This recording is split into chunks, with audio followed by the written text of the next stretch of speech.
Si tu déchiffres ce code, j'efface la dette de ta famille jusqu'au dernier centime. » Lorsque François Chêne, connu depuis plus de 15 ans comme le commerçant le plus rigoureux et le plus ponctuel du quartier de Belleville, se retrouve ligoté à une lourde chaise en bois au milieu d'un entrepôt désaffecté, tout le monde comprend que l'ordre du monde a basculé. Bruno Corsini, cet usurier impitoyable que tout le milieu surnomme la moustache, fait glisser une feuille de papier froissée devant lui avec un sourire carnassier.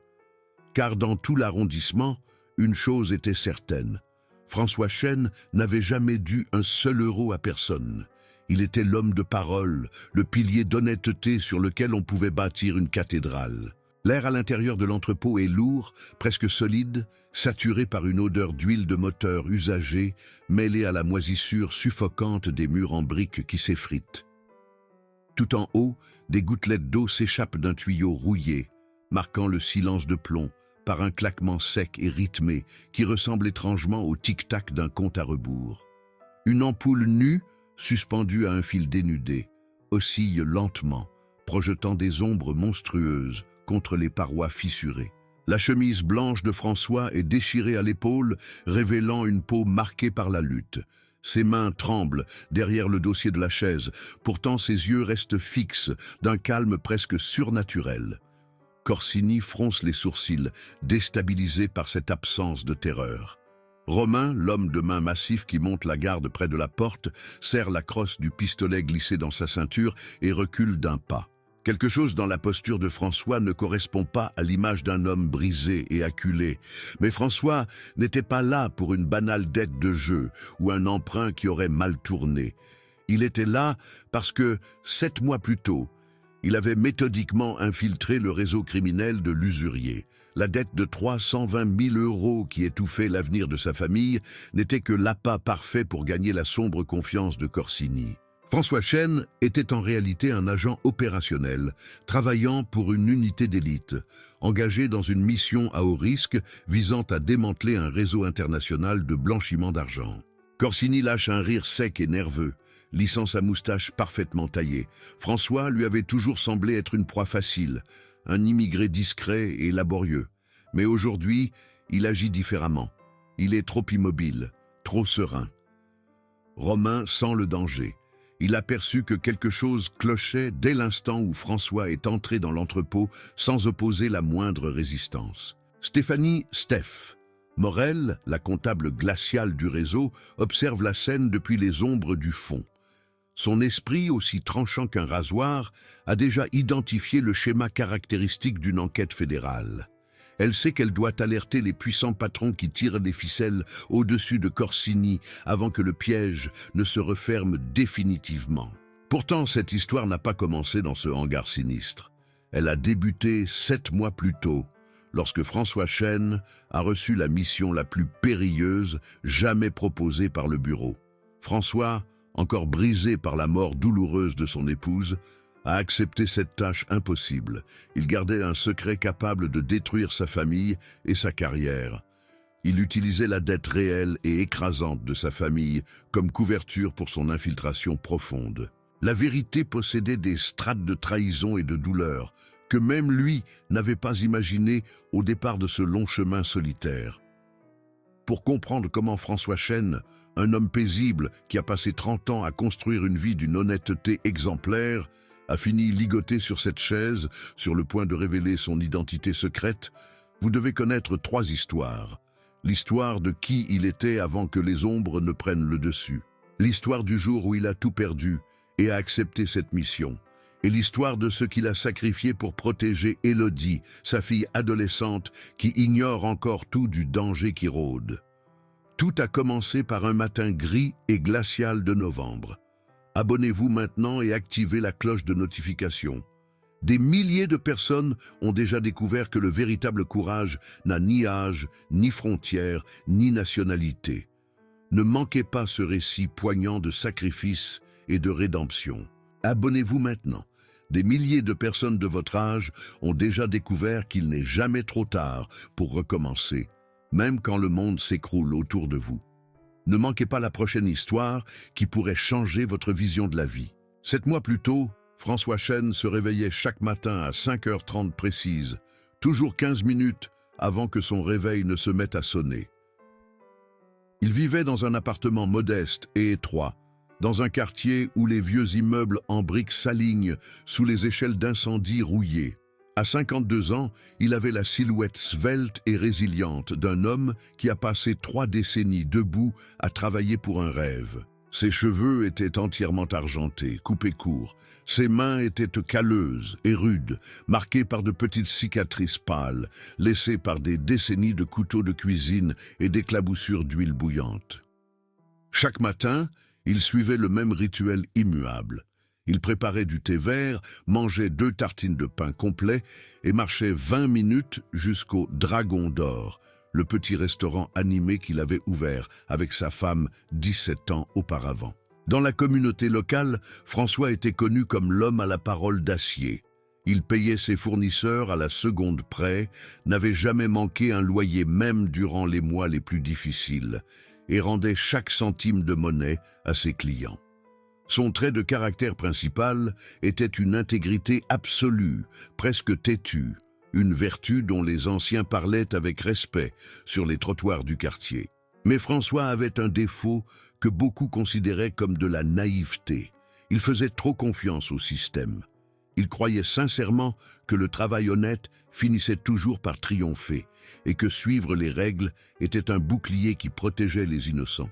Ses amis plus traditionnels plaisantaient souvent en disant qu'il était trop français dans l'âme, ce qui n'était pas forcément un compliment dans leur cercle plus cynique.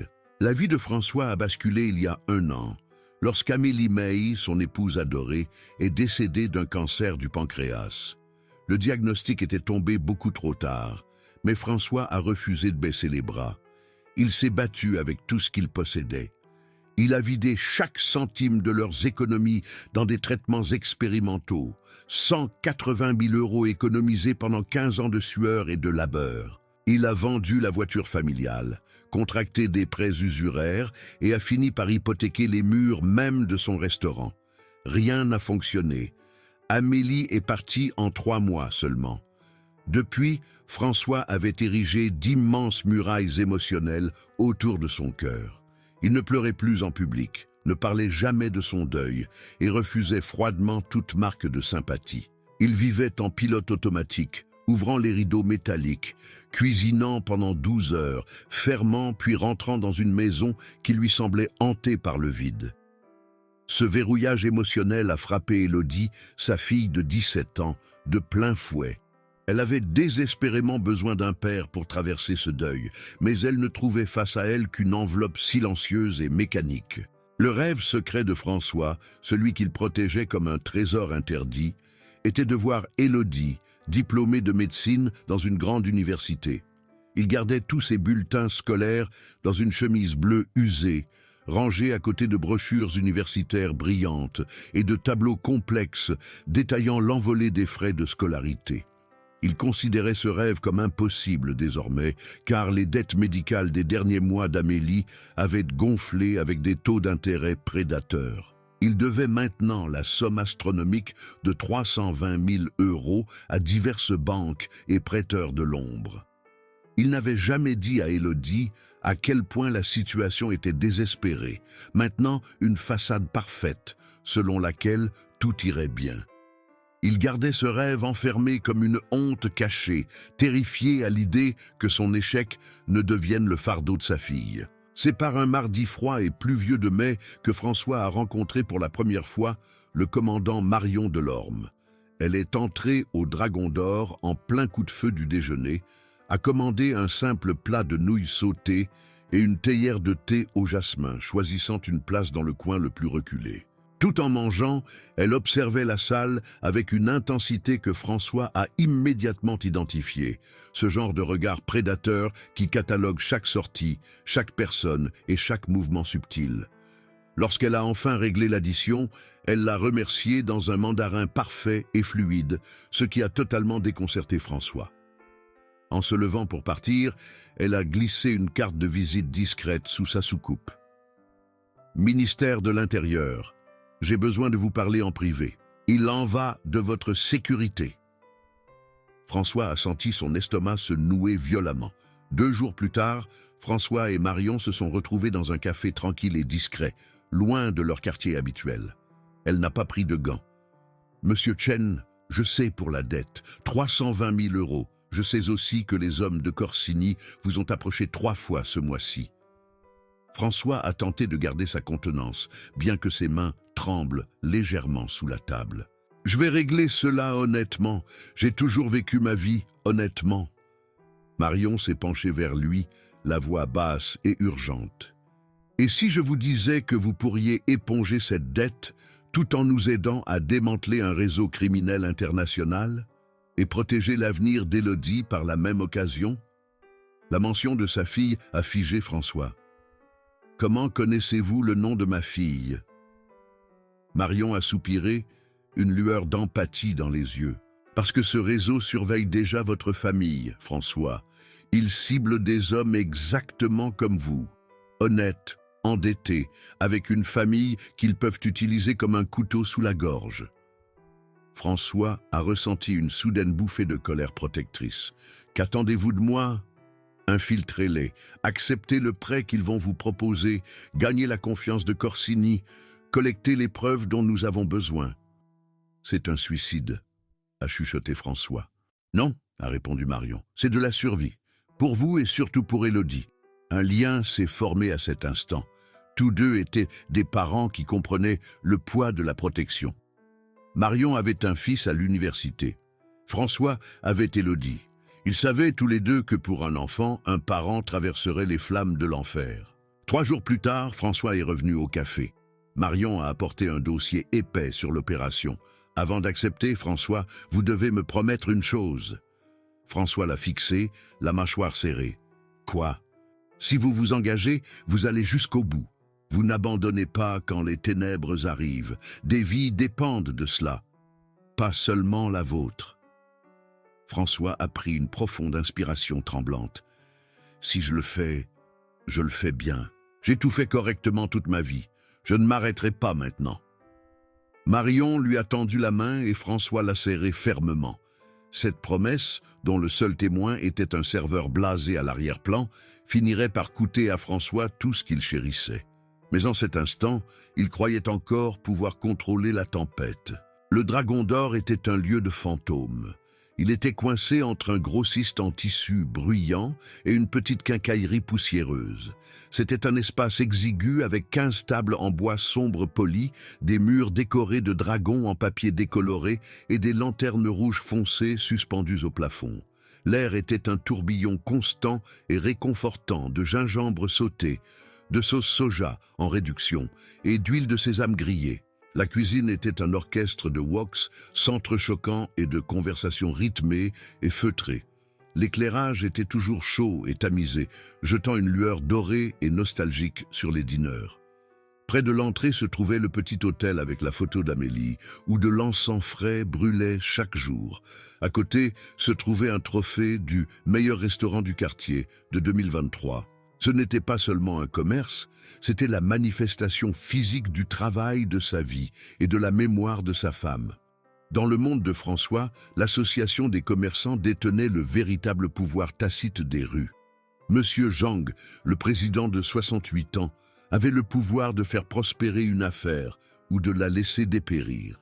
Les décisions se prenaient dans l'arrière-boutique lors de réunions fermées, toujours dans leur langue maternelle, toujours entre les familles les plus anciennes. François, arrivé plus tard et ne venant pas d'une lignée traditionnelle de commerçants, était toujours considéré comme un étranger respecté. Les règles étaient simples en apparence. Payez vos impôts, suivez la loi du pays. Mais les règles non écrites étaient bien plus difficiles à naviguer. Ne jamais laver son linge sale devant les Français, résoudre tous les problèmes en interne et surtout ne jamais impliquer la police. Enfreindre ces règles signifiait l'exil social et une faillite lente et silencieuse. François était respecté pour son honnêteté, mais beaucoup de vieux commerçants le trouvaient dangereusement naïf de faire autant confiance au système. Il était aimé de ses clients et toléré par les anciens, mais il n'avait jamais fait partie du cercle restreint. Le premier véritable signe de trouble est arrivé par une matinée humide de juin.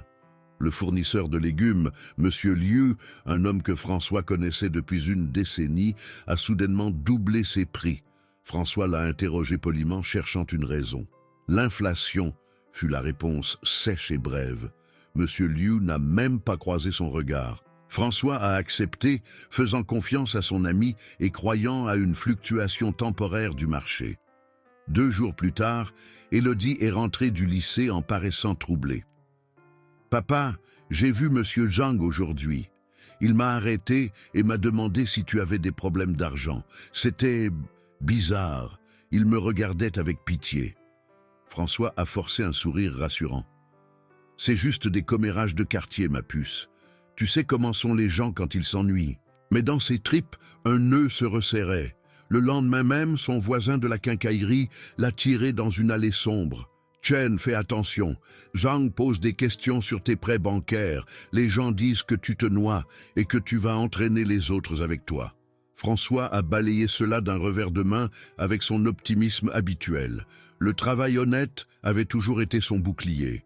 Pourquoi lui ferait-il défaut maintenant, alors qu'il en avait le plus besoin ?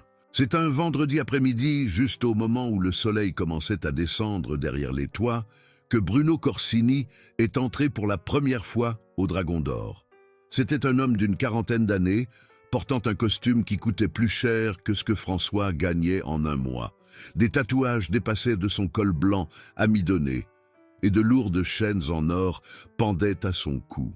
Il avait cette moustache affûtée caractéristique qui lui donnait l'air d'un méchant de cinéma. Il s'est assis à la table la plus proche de la porte, a commandé une seule bière et n'a pas touché une miette de la nourriture que François lui a servie. Il est resté là, froid et calculateur, observant le rythme du restaurant pendant 1 heure entière.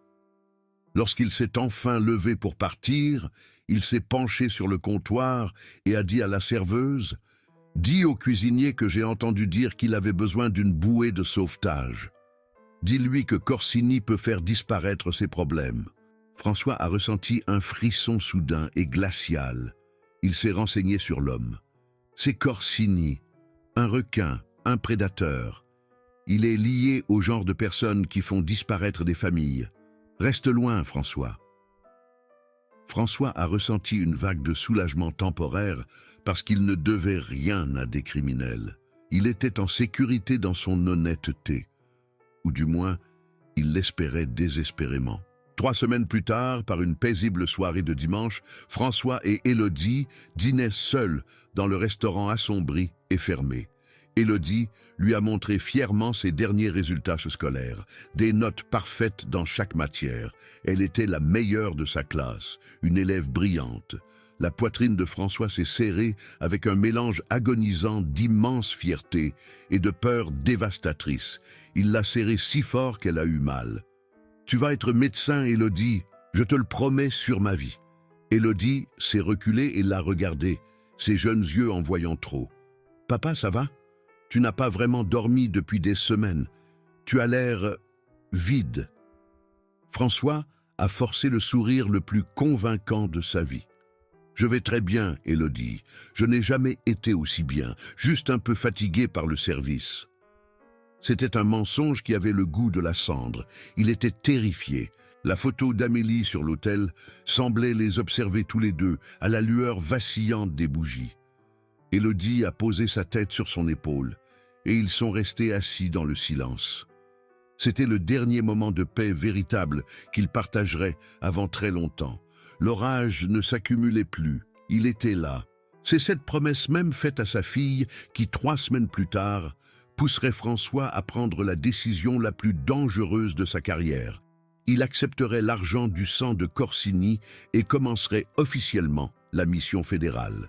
Par un lundi d'août, la réalité de son échec est enfin arrivée. François a trouvé une enveloppe Kraft scotchée à la porte d'entrée du restaurant. À l'intérieur se trouvait un avis de saisie formelle. La banque passait à l'action.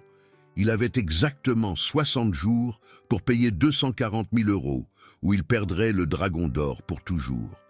Le papier tremblait si fort dans sa main qu'il émettait un bruit sec. La température de son corps a semblé chuter. Il a dû appuyer tout son poids contre le cadre de la porte froide, juste pour ne pas s'effondrer sur le trottoir. Sa première pensée, paniquée, fut pour Élodie. Elle ne doit jamais savoir. Puis vint le déni désespéré. Cela doit être une erreur administrative. J'ai payé chaque mois. Un souvenir des dernières heures d'Amélie a traversé son esprit, sa voix n'étant qu'un fantôme de murmure. « Prends soin d'elle, François, quoi qu'il arrive. » Il lui avait promis. Et maintenant, il échouait devant la seule personne qui comptait. Il a essayé de trouver une issue logique. Pourrait-il vendre la voiture? Elle était déjà partie. Un nouveau prêt bancaire. Son dossier était un désastre. L'aide de la communauté? Il lui tournait déjà le dos. La vérité était une prise de conscience glaciale. Il n'y avait pas d'issue honnête à cette tombe. Le téléphone a sonné cet après-midi-là. C'était un numéro inconnu, mais François savait qui c'était avant même de répondre. « J'ai entendu dire que la banque frappe à ta porte, François. » C'était Corsini. Sa voix était douce, décontractée, presque paternelle. « Je peux arranger ça pour toi. Je te prête les 240. On appellera ça un partenariat. 40% d'intérêt, taux standard pour un homme dans ta position. Mais tu gardes ton restaurant. Tu gardes vivante la mémoire de ta femme. » François a senti les mâchoires du piège se refermer sur son cou. « Je dois réfléchir. » « Réfléchis vite, François. Ma générosité a une date d'expiration. L'offre est valable jusqu'à vendredi au coucher du soleil. » Corsini a raccroché sans attendre de réponse. Ses serveuses avaient saisi des bribes de la conversation et le regardaient avec un mélange de peur et de profonde pitié. L'une d'elles, une femme qui travaillait pour lui depuis 5 ans, s'est approchée discrètement. « Monsieur Chen, j'ai 3000 € de côté. C'est à vous si ça peut t'aider. » Les yeux de François brûlaient de larmes contenues. Il l'a remercié d'une main douce sur son épaule. L'air dans le dragon d'or semblait de plomb. Le premier instinct de François, nourri par 30 ans d'habitude, était de faire les choses de la bonne manière. Il a passé 3 jours frénétiques à essayer de liquider tout ce qu'il possédait de valeur. Il a apporté la montre de mariage d'Amélie à un bijoutier, 15 000. Il a vendu sa petite collection de bijoux de famille, 8 000. Il a essayé de vendre son matériel de cuisine de secours, 12 000. Après 3 jours de marchandages humiliants, il n'a réussi à réunir que 43 000 €. Il a appelé la banque, suppliant pour une négociation pour plus de temps. « Nous voulons le solde complet dans 10 jours, ou nous passons aux enchères », fut la réponse glaciale. Pas d'exception pour un veuf en deuil. Il a appelé 6 vieux amis de la communauté. 3 n'ont même pas décroché le téléphone. 2 lui ont dit qu'ils avaient eux-mêmes des difficultés. L'un d'eux a offert un maigre 5 000. L'esprit de François était un ouragan de désespoir. Si Amélie était là, elle saurait comment leur parler. Je l'ai laissé tomber. Peut-être devrais-je simplement prendre l'argent de Corsini, le rembourser aussi vite que possible et sortir. Mais je ne traite pas avec des monstres. Ma parole est mon âme. Mais et si je n'ai plus d'âme à sauver? Et si la vie d'Élodie est détruite à cause de mon orgueil? Le jeudi, François a fait une dernière tentative désespérée de salut. Il s'est rendu à l'association des commerçants pour demander un prêt collectif, une pratique qu'ils utilisaient depuis des décennies pour sauver les boutiques en faillite. Monsieur Zhang l'a reçu dans une arrière-boutique sombre, flanquée de 4 autres anciens au visage de pierre. François a expliqué sa situation avec autant de dignité qu'il le pouvait. Zhang ne l'a même pas laissé finir. « François, tu as toujours été trop prompt à faire confiance à leur façon de faire, à leurs lois. Maintenant, tu vois la vérité. Le système ne se soucie pas de nous. » François a avalé la pilule amère de l'humiliation. « J'ai juste besoin d'un relais, Zhang. Un prêt temporaire, je rembourserai avec intérêt. » Les anciens ont discuté entre eux en mandarin rapide, l'ignorant comme s'ils n'étaient pas dans la pièce. Finalement, Zhang a parlé. « L'association ne peut pas risquer la sécurité de la communauté pour un homme aussi compromis. Tu dois trop, François. Tu es un risque élevé et nous ne pouvons pas nous permettre d'être entraînés dans ta chute. » Le rejet a été ressenti comme un coup physique, mais il restait Marion. François l'a appelée dans un état de panique totale. Elle est arrivée en moins de 20 minutes. L'offre est toujours sur la table, François, mais ce n'est plus seulement une demande. Corsini avance vite. On a besoin de toi à l'intérieur ce soir. François a réalisé alors que cela n'avait jamais été seulement une question de dette. Il y avait une guerre en cours et il venait d'être enrôlé. Vendredi matin, l'humiliation a commencé. Monsieur Zhang a convoqué une réunion d'urgence et a exigé que François y assiste. 14 commerçants étaient assis autour d'une longue table. Zhang s'est levé et a pointé un doigt tremblant vers François. Cet homme attire les loups à notre porte. Les hommes de Corsini rôdent autour de nos boutiques à cause de son échec. Un commerçant s'est levé, le visage rouge de colère. Mon voisin a dit que l'homme de main de Corsini posait des questions sur mes impôts. Un autre a ajouté « Il nous expose tous aux requins ». François a essayé de tenir bon. « Je n'ai pas choisi d'être une cible, je suis une victime ici ».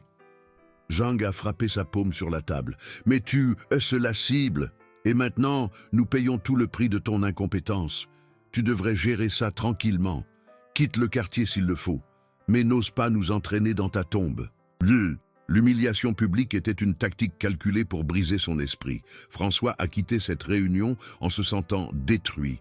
Mais pour la première fois en 1 an, une petite étincelle de colère froide et dure a commencé à briller dans sa poitrine. Corsini n'a même pas attendu l'échéance de vendredi. Jeudi soir, juste au moment où le panneau fermé était retourné, 3 hommes ont forcé l'entrée du restaurant. Romain, l'homme de main au regard éteint, s'est assis à la table la plus proche de la porte de la cuisine. Les 2 autres se tenaient comme des piliers de pierre, bloquant la sortie. Corsini dit « Tu as 48 heures pour signer les papiers, ou nous commençons à trouver d'autres moyens d'obtenir ce qui nous est dû. » Les yeux de Romain ont dérivé vers Élodie, qui était à la caisse en train de finir les comptes de la journée. « Elle est jolie, ta fille, François. Ce serait une vraie tragédie s'il arrivait quelque chose d'infortuné. » François a senti son sang se transformer en feu liquide. Il a marché droit vers Romain et l'a regardé droit dans les yeux, ignorant le pistolet sur sa hanche. Ne prononce plus jamais son nom. Ne la regarde même pas. Romain a juste ricané, une expression déformée et laide. « Alors, tu prends l'argent ou quoi ?» François n'a pas dit un mot. Les 3 hommes ont quitté le restaurant, leur rire résonnant dans la rue vide. Élodie était blanche comme un linge. « Papa, c'était qui ces gens ?» François ne pouvait plus cacher la vérité. Il l'a assise et lui a tout raconté. La dette, la banque, les menaces de Corsini. Élodie s'est mise à sangloter, un son qui brisait le cœur de François. « Pourquoi tu ne me l'as pas dit? Je peux quitter l'école, je peux faire 2 jobs, on peut arranger ça ensemble. » La douleur dans la poitrine de François était si vive qu'il pouvait à peine respirer. Il avait tant essayé de la protéger. Et dans son silence, il n'avait fait qu'approfondir la blessure. Marion Delorme est apparue ce soir-là à son appartement, presque comme si elle avait attendu l'effondrement final. Ils se sont assis dans le noir de sa cuisine. « François, écoute-moi. Bruno Corsini n'est pas qu'un petit truand local. C'est un rouage clé d'un pipeline de blanchiment international. Ils utilisent des dettes comme la tienne pour recruter des façades propres, des gens comme toi, des gens honnêtes, désespérés, sans casier judiciaire. Tu es le vaisseau parfait pour déplacer des millions d'euros d'argent sale sans jamais alerter personne. » François a ressenti une vague de nausée. Combien d'autres a-t-il fait ça? 17 que nous avons confirmés. Il y en a probablement des dizaines d'autres. Pourquoi m'a-t-il choisi? Parce que tu es François Chen, l'homme le plus honnête du quartier. Tout le monde te fait confiance. Corsini va te proposer des faveurs faciles pour rembourser la dette. Des virements bancaires, garder des colis, faire des voyages d'affaires. Tu diras oui parce que tu te noies, et avant que tu t'en rendes compte, tu seras tellement profond dans la boue que tu ne verras plus jamais le soleil. François n'a pas dormi une seule minute cette nuit-là. À 4 heures du matin, il s'est assis par terre et a sorti une photo décolorée d'un tiroir. C'était lui, Amélie et Élodie bébé le jour de leur arrivée, leur visage rayonnant d'espoir. Un souvenir de la voix d'Amélie a résonné dans la pièce. « On va construire une vie d'honneur ici, François. On va leur montrer ce qu'on peut apporter. On ne courbera jamais notre dignité pour un raccourci. » Il lui avait fait cette promesse il y a 30 ans. Et maintenant, il était sur le point de la briser. Mais ce n'était pas par cupidité ou faiblesse. C'était un acte désespéré d'amour. Comprendrait-elle? Élodie lui pardonnerait-elle jamais? Il avait passé toute sa vie à choisir la dignité, mais maintenant, il était forcé de choisir la survie. Il apprenait la leçon la plus dure qui soit. L'amour transforme chaque choix moral en un désordre gris et agonisant. Le lundi, la décision était prise. François était au restaurant quand Romain est revenu, sa présence comme un nuage noir.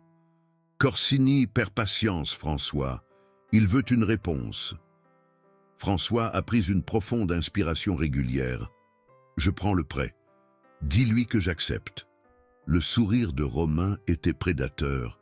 « Homme sage, tu viens de t'éviter beaucoup d'ennuis. » 2 heures plus tard, Corsini s'est présenté en personne avec une pile de documents juridiques. François les a tous signés sans les lire. En 20 minutes, 240 000 € sont apparus sur son compte bancaire. « On va être des partenaires légendaires, François, » a dit Corsini, lui tapotant le dos. Cette poignée de main a scellé plus qu'un simple accord financier. Elle a scellé la vie de François comme un fantôme. Mais aucun d'eux ne savait qu'il y avait une troisième joueuse qui observait. Steph Morel, la comptable aux yeux froids, surveillait chaque mouvement de François à distance. Elle commençait à soupçonner que François Chen jouait un jeu bien plus profond que ce que tout le monde imaginait. Le lendemain même, François a vu une réunion secrète se former à l'association des commerçants. Il s'est glissé par une entrée latérale qu'il utilisait habituellement pour les livraisons. La salle était remplie d'hommes terrifiés. Monsieur Zhang était à la tête de la table, sa voix basse et frénétique. François a saisi des bribes de la conversation. Ce n'est pas seulement Chen, 5 autres boutiques sont dans sa poche maintenant. Il a utilisé la même pression bancaire sur nous tous. Le cœur de François s'est mis à battre la chamade. Il n'était pas la seule victime, il était juste le premier à être humilié. Il a poussé la porte et est entré dans la pièce. Chaque tête s'est tournée sous le choc. Combien d'entre nous saignent-ils à blanc pendant que nous restons tous assis ici à nous taire par orgueil? Sa voix était plus forte et plus dure que ce que quiconque avait jamais entendu. Un long silence étouffant a suivi. Puis, lentement, un commerçant au fond a levé une main tremblante. Puis, un autre. Puis, 3 autres. À la fin de la réunion, 12 des 14 hommes dans cette pièce avaient la main levée. Certains pleuraient ouvertement. Le scandale avait enfin éclaté. Monsieur Zhang a tenté de reprendre le contrôle, criant que c'était une affaire communautaire privée. François a répliqué, sa voix comme un fouet. Privé? C'est un parasite. Il nous tue parce qu'il sait que nous sommes trop fiers pour aller voir la police. La salle s'est fracturée instantanément. La moitié des hommes s'est rangée aux côtés de François. L'autre moitié a exigé qu'il soit réduit au silence. Zhang l'a jeté hors du bâtiment, mais cela n'avait pas d'importance. La vérité était sortie, et elle ne pouvait pas être retirée. Corsini a eu vent de la réunion en moins d'1 heure. Steph Morel l'a appelé, la voix urgente. Chen allume un feu, Bruno. Il a exposé le système. Le quartier devient agité. Et cela attire l'attention. Corsini a frappé son bureau en acajou avec rage. Ce cuisinier doit apprendre quand se taire. Romain, debout dans le coin, a suggéré « Tu veux que je lui envoie un rappel physique de qui est le patron ?» Corsini a réfléchi un long moment, les yeux étroits. « Pas encore. On a besoin de son nom pour le prochain gros transfert. Mais François Chen vient de passer en haut de ma liste. » Le lendemain matin, François s'est réveillé avec un texto anonyme sur son téléphone. « Fais attention, François. Tu as réveillé l'ours et l'ours a faim. Élodie est en danger réel maintenant. » François a appelé Marion Delorme, dans un état de panique totale. Elle n'a pas offert de réconfort. Elle a été directe. « Écoute-moi, François. Maintenant, tu dois aller jusqu'au bout. Ce n'est plus une option. Corsini va riposter et le seul endroit où tu es en sécurité est à l'intérieur, sous notre protection. Si tu te retires maintenant, tu es un homme mort. » François a réalisé avec un sursaut de terreur qu'en essayant de faire ce qui était juste, il avait tout rendu infiniment pire. Il avait 24 heures pour faire un choix. Plonger dans la gueule de la bête ou fuir et ne jamais regarder en arrière. Les deux options étaient terrifiantes. Ce que François ne savait pas, c'est qu'accepter cette mission fédérale allait fondamentalement réécrire son âme. Au cours des 8 semaines suivantes, des vérités sur sa propre identité, la nature de la loyauté et exactement combien un père est prêt à sacrifier allaient être révélées, de façon qui allait d'abord détruire, puis lentement reconstruire l'homme qu'il pensait être.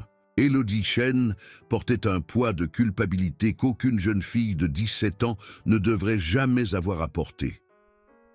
Depuis la mort de sa mère, elle s'était sentie secrètement responsable d'être trop chère. Elle connaissait le coût de chaque traitement, de chaque visite chez le médecin.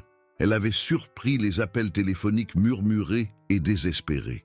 La nuit, elle était tourmentée par des cauchemars, où Amélie lui disait « Chaque pilule que j'ai prise pour rester en vie a coûté ton avenir, Élodie. » Le dilemme était une douleur constante et rongeante.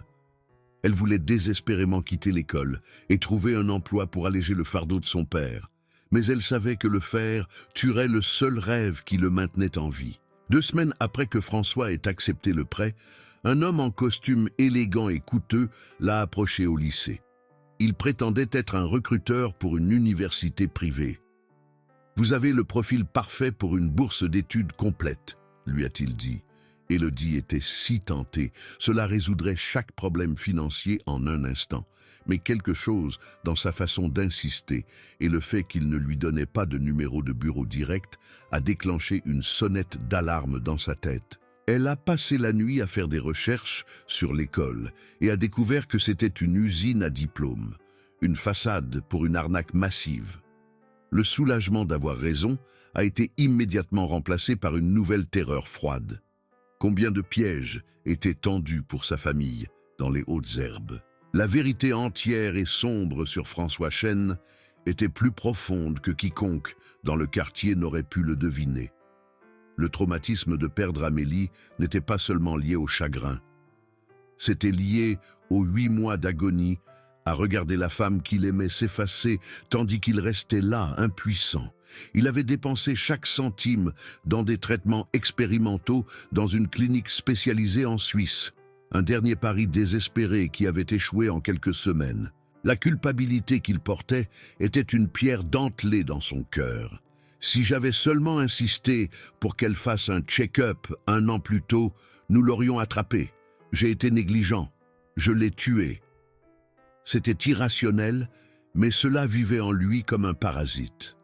Lors de sa première nuit en tant qu'actif fédéral officiel, François s'est assis sur le sol de son salon assombri, serrant une photo de mariage encadrée, et s'est enfin laissé briser. Il a sangloté pendant 1 heure entière, son corps tremblant, murmurant à la pièce vide « Pardonne-moi, Amélie, je vais mentir, je vais tricher et je vais me cacher. Je deviens tout ce que nous détestions autrefois.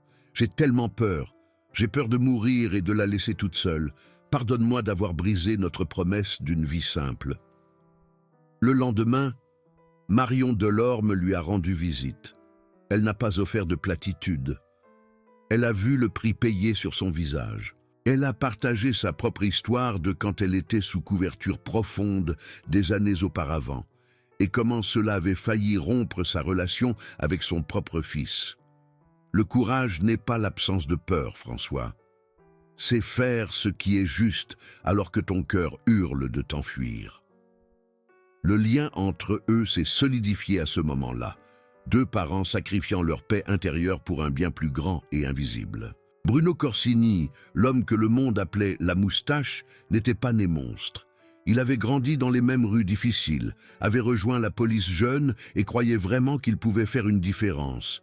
Il a été un excellent flic pendant 5 ans, mais le maigre salaire ne pouvait pas couvrir les factures médicales croissantes de sa fille.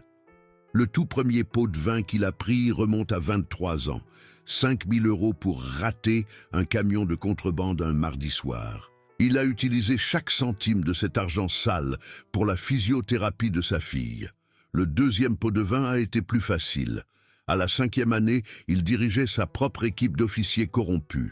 Il a fini par quitter la police et a construit un empire criminel sur le dos du désespoir des autres. Dans son esprit, il n'était pas un criminel. Il était un survivant qui avait maîtrisé un système brisé. Les riches volent légalement via des failles fiscales. Les politiciens volent par milliards au public. Je vole pour garder mon enfant à l'aise. Quelle est la vraie différence? C'était le mensonge qu'il se racontait chaque nuit. Il voyait François Chen comme un hypocrite pathétique. Ce type pense qu'il est meilleur que nous parce qu'il a suivi les règles. Mais quand la vie l'a finalement pressé, il est venu ramper vers moi comme tout le monde. Tout le monde a un prix, François. Tu viens de trouver le tien.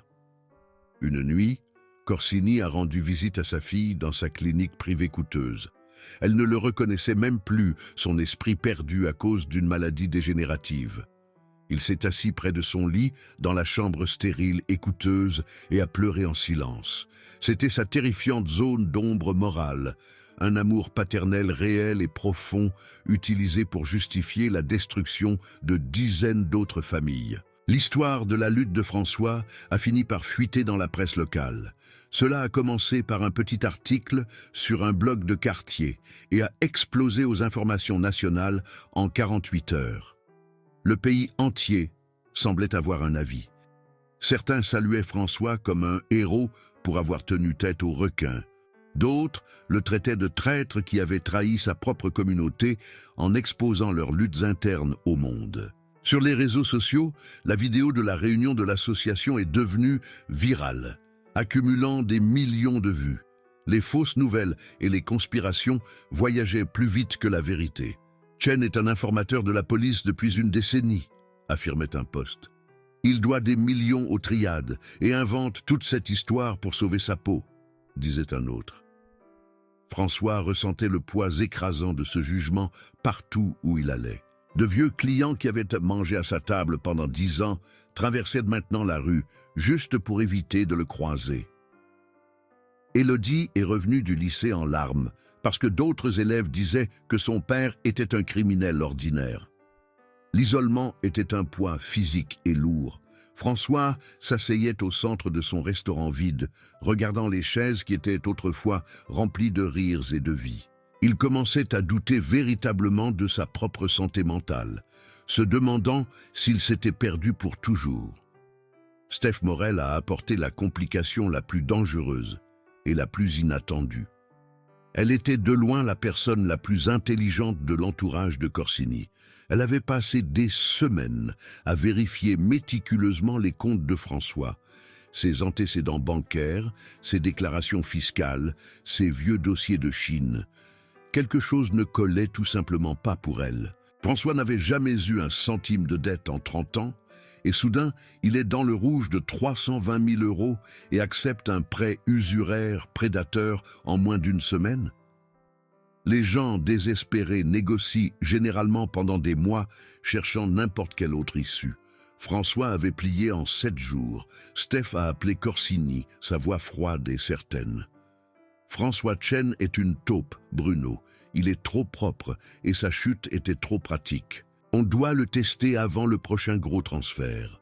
Corsini l'a d'abord rembarré, la traitant de paranoïaque, mais Steph lui a montré les schémas de données. Les yeux de Corsini se sont rétrécis.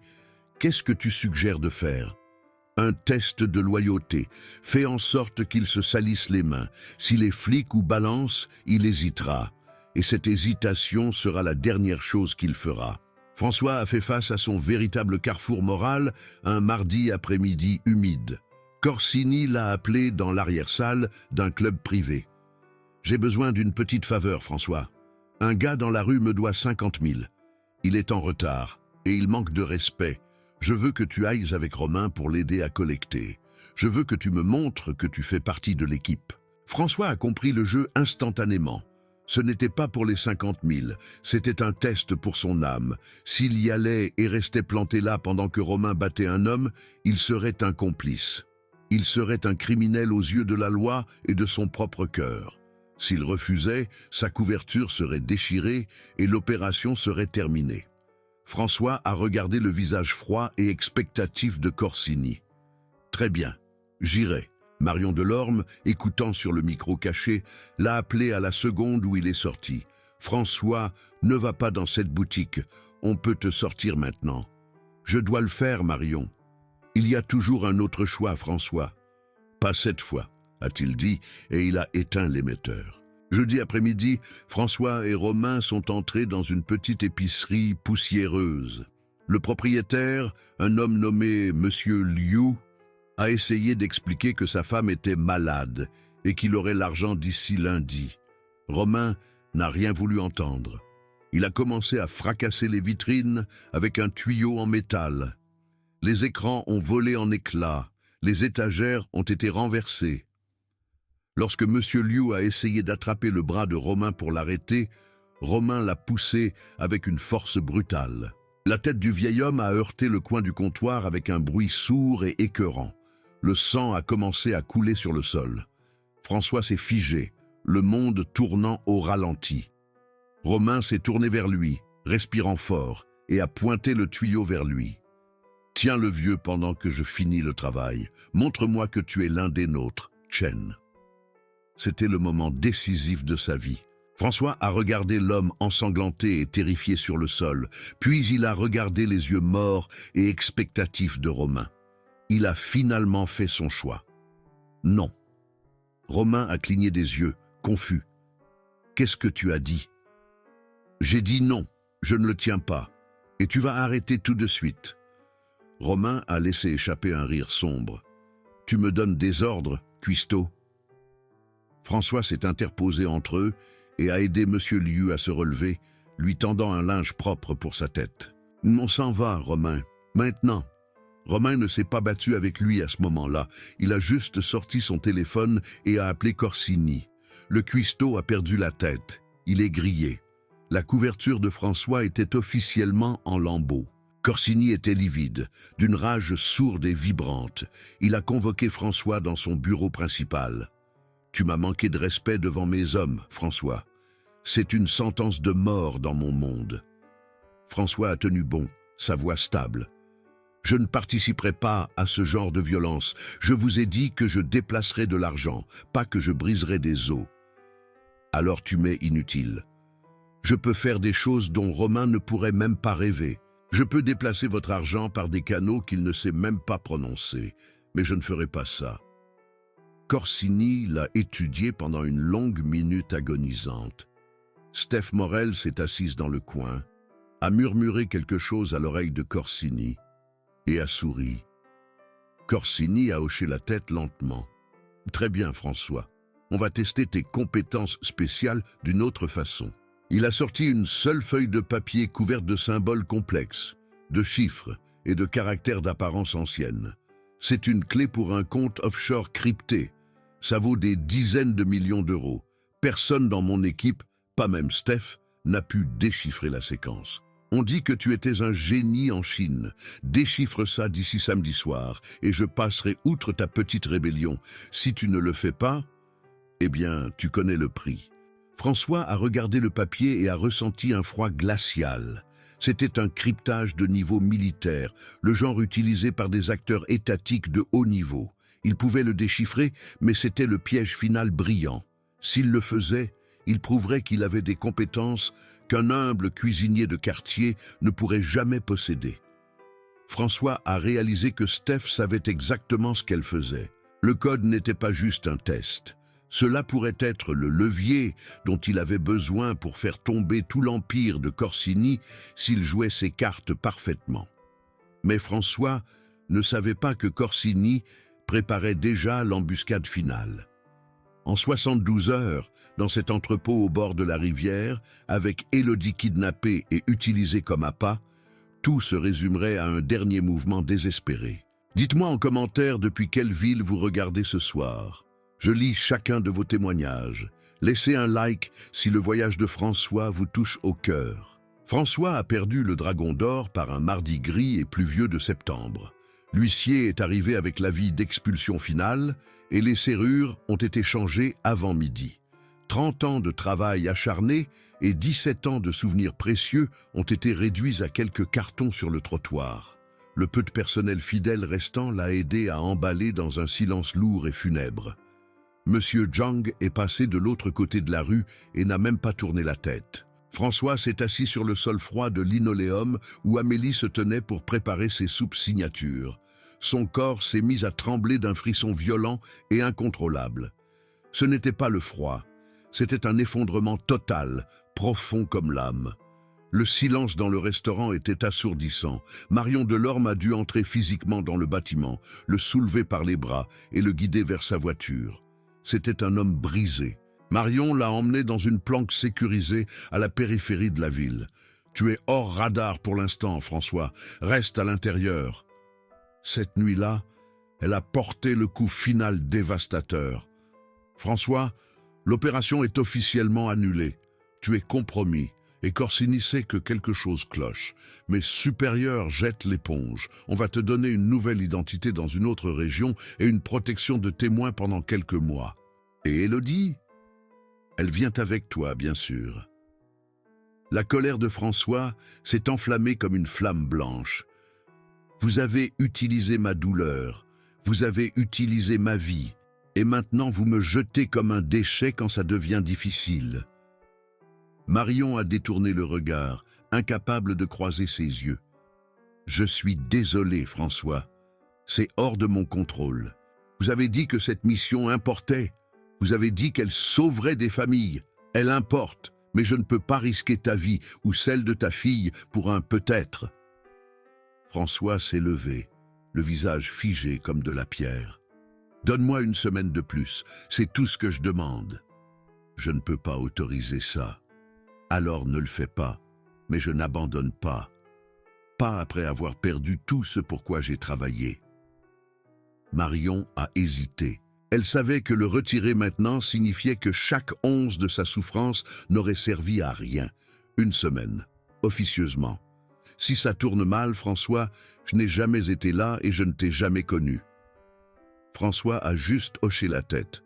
Il était seul maintenant. Pas de soutien, pas de micro, pas de filet de sécurité, juste un père désespéré contre un empire. Le lendemain même, un miracle s'est produit. Élodie s'est présentée à la porte de la planque. Elle avait suivi Marion depuis le bureau. Ils sont restés dans le couloir exigu en silence jusqu'à ce qu'Élodie parle enfin.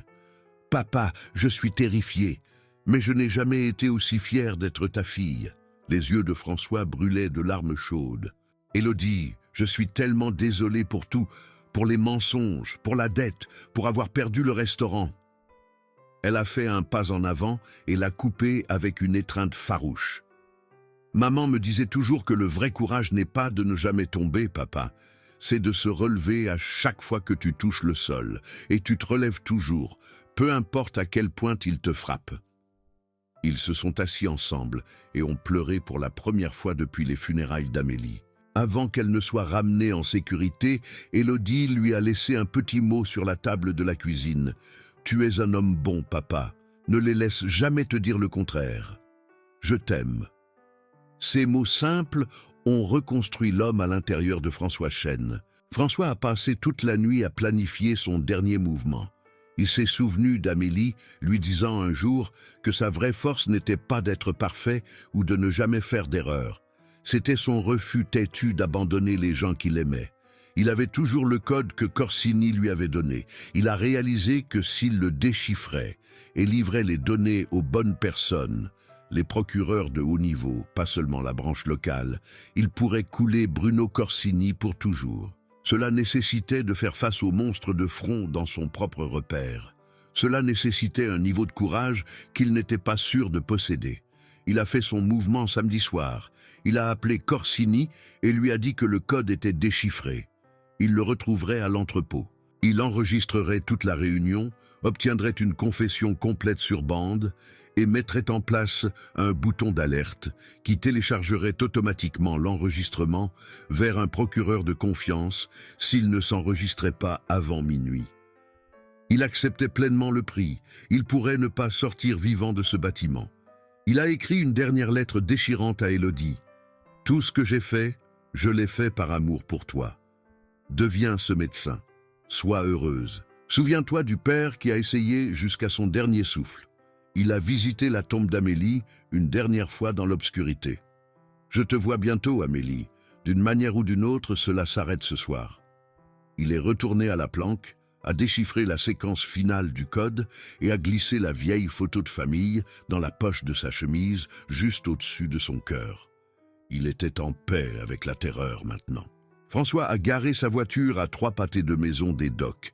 Il a marché lentement dans le brouillard, contrôlant sa respiration comme un soldat, un minuscule enregistreur haute fidélité cousu dans l'ourlet de sa chemise.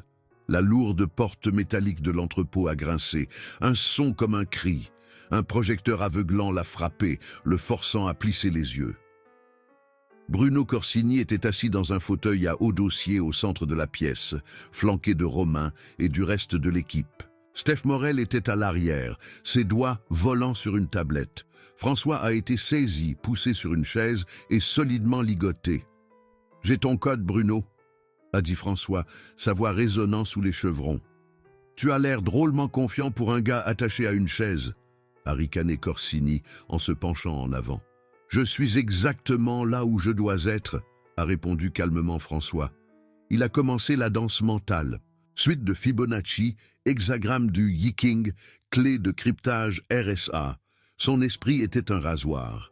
Corsini a commencé à perdre patience. « Tu as 5 minutes, François, ou je commence à briser les doigts de ta fille dans l'autre pièce. » François n'a pas bronché. Il a terminé la dernière ligne. C'est fini. Corsini a tendu une main avide vers le papier, mais François l'a retiré. « Pourquoi m'as-tu choisi, Bruno, de tous les gens du quartier ?» Corsini a laissé échapper un rire sombre et moqueur. « Parce que tu es un pigeon, François. Un pigeon honnête et travailleur. Tu croyais vraiment que le système te récompenserait d'être bon? Et regarde-toi, tu es fauché, ta femme est morte, et tu es attaché à une chaise dans un taudis. Au moins, je suis honnête sur le fait d'être un prédateur. » François a hoché la tête lentement. « Tu as raison sur une chose, Bruno. Le système est injuste. Ma femme est morte parce que le monde nous a laissé tomber. Tu dépenses pour une chaîne en or ce dont j'avais besoin pour sauver sa vie. Mais je choisis de résister à ces ténèbres. » François est soudainement passé à un mandarin fluide et rapide, une phrase sur l'honneur des ancêtres. Corsini s'est tendu, confus. « Je parle la langue que j'ai étudiée pendant 10 ans en tant que cryptographe militaire de haut niveau avant de venir dans ce pays pour être cuisinier. » Steph Morel s'est avancé, le visage devenant livide. « Je n'ai pas déchiffré ton code pour toi, Bruno.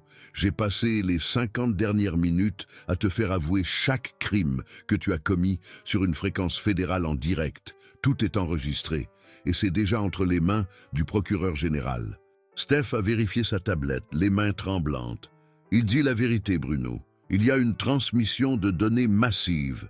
C'est fini. » Corsini est devenu d'un blanc mortel. Les sirènes ont commencé à hurler au loin, se rapprochant à chaque seconde. « DGSI, que personne ne bouge. Lâchez les armes. » Les portes de l'entrepôt ont été défoncées et une douzaine d'agents ont envahi la pièce avec des lampes tactiques et des fusils. En quelques minutes, toute l'équipe était menottée, y compris un Bruno Corsini silencieux et vaincu. Marion Delorme est entrée dans la pièce et a personnellement coupé les liens de François. On a tout eu, François. La confession complète, les numéros de compte, tout.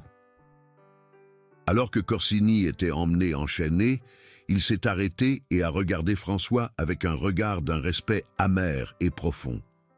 « Tu as joué le rôle parfaitement, François. » François l'a regardé dans les yeux une dernière fois. « Je ne jouais pas un rôle, Bruno. Je n'ai juste jamais abandonné. L'Empire a été saisi, des millions d'euros ont été gelés et 17 familles ont finalement été libérées de l'ombre de leurs dettes. La justice avait enfin été rendue. Au bâtiment fédéral, plus tard dans la nuit, les commerçants du quartier ont commencé à arriver. Monsieur Liu a serré François dans ses bras, les larmes coulant sur son visage. Monsieur Zhang est arrivé et s'est excusé publiquement, la tête basse de honte. Élodie a couru dans la pièce et s'est jetée dans les bras de son père, pleurant de soulagement. « Tu l'as fait, papa. Tu l'as vraiment fait. » François l'a tenu aussi fort qu'il le pouvait. « On l'a fait, Élodie. On l'a fait ensemble. » François a plus tard été honoré par la ville, mais pour lui, la seule victoire qui comptait était de pouvoir regarder sa fille dans les yeux et de savoir qu'il n'y avait plus de mensonges entre eux. 6 mois plus tard, François Chen s'est réveillé à 7 heures du matin, un luxe qu'il n'avait jamais connu auparavant. Il vivait dans un appartement lumineux et simple, avec un petit balcon où il faisait pousser ses propres herbes. Il croyait toujours en la bonté inhérente des gens, mais il n'était plus naïf. Élodie s'épanouissait dans sa première année d'études de médecine, son rêve enfin à portée de main. Marion Delorme était devenue une amie proche de la famille, presque comme une tante pour Élodie. Le Dragon d'Or avait officiellement rouvert en tant que coopérative appartenant à la communauté, un endroit où d'autres immigrés en difficulté pouvaient trouver un départ équitable. François ne se voyait pas comme un héros. Il se voyait comme un père qui était resté dans le combat quand tout le monde lui disait de se coucher. Mais pour le quartier, il était la preuve vivante qu'un homme ordinaire avec un cœur hors du commun peut changer le monde. François et Élodie sont allés au cimetière par une matinée lumineuse et ensoleillée. « Salut, Amélie », a-t-il chuchoté, déposant des fleurs fraîches sur la pierre. Il n'y avait plus de culpabilité écrasante, seulement un souvenir doux et persistant de la femme qu'il aimait. « Maman serait si incroyablement fière de toi, n'est-ce pas ?» a demandé doucement Élodie. « Elle me crierait probablement dessus pour avoir pris un risque aussi stupide d'abord. » a ri François d'un son réel et honnête. « Mais ouais, je pense qu'elle serait fière. » Ils se sont tenus dans le calme de la matinée, en paix avec le passé. Le voyage de François nous enseigne que le vrai courage n'est pas l'absence de peur. C'est passer à l'action quand vous êtes au plus terrifié. Cela nous enseigne qu'il n'est jamais, jamais trop tard pour réécrire votre histoire et que la véritable justice n'arrive que lorsque nous refusons d'accepter l'injustice comme normale. Et qu'en est-il de vous? Avez-vous déjà eu l'impression qu'il était trop tard pour changer? Vous êtes-vous déjà senti trop petit pour faire une différence dans un monde grand et froid? François Chen prouve que vous êtes plus puissant que vous ne pourriez jamais l'imaginer. Partagez votre propre expérience dans les commentaires ci-dessous. Votre histoire de courage pourrait être l'étincelle exacte dont quelqu'un d'autre a besoin d'entendre aujourd'hui. Abonnez-vous à la chaîne et laissez un like si vous croyez aux secondes chances. La semaine prochaine, nous vous apporterons l'histoire d'une femme qui a découvert un sombre secret que son défunt mari avait gardé pendant 40 ans et a décidé de chercher justice elle-même. N'oubliez pas, le courage n'a pas de date d'expiration et l'amour est le moteur ultime. À bientôt.